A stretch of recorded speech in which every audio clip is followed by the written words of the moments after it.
Hello, and welcome to this episode of Frankie's Cultural Observations. Today, we're going to be delving into a critical analysis of mullets. They say if you see a mullet, pull it.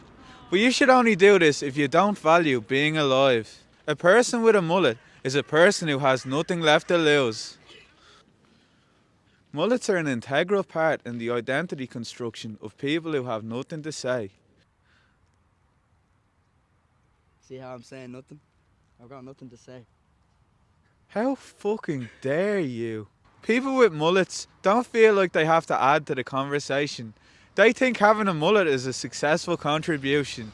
And we welcome this idea because nobody with a mullet has ever had an interesting or original thought.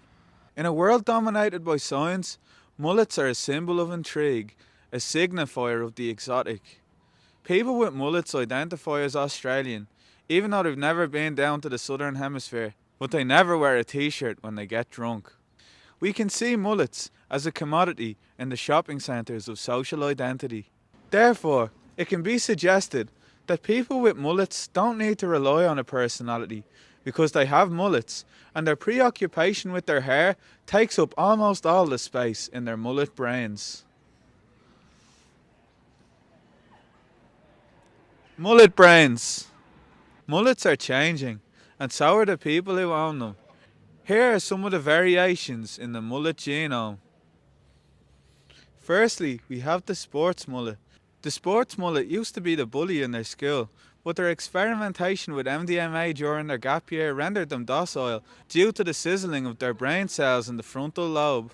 As a result, they're working off an incredibly limited informational data set. They're only capable of speaking in short bursts, such as, "You going training?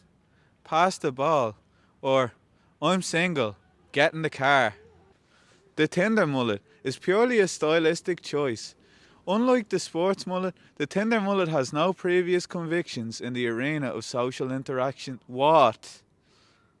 The Tinder mullet has strong pheromones, which attracts potential love interests. Potential love interests that quickly disperse once they realise that beneath the mullet, the Tinder mullet is just a college student who secretly watches Ben Shapiro videos and drinks energy drinks in the library after class.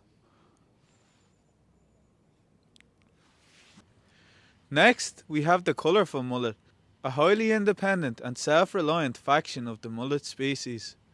The colourful mullet is against capitalism because they're broke, and they'll often make you handmade gifts that you'll definitely have no use for.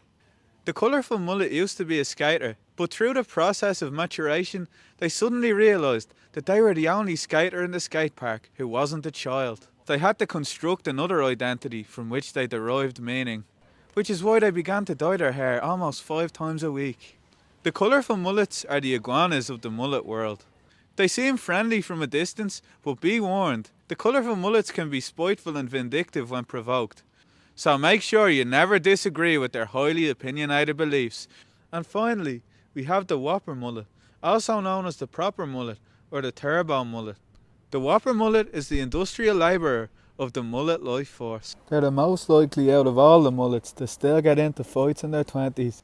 Despite all this, the whopper mullets have a soft side, but if you ever catch a glimpse of it, there's a good chance that they'll probably kill you.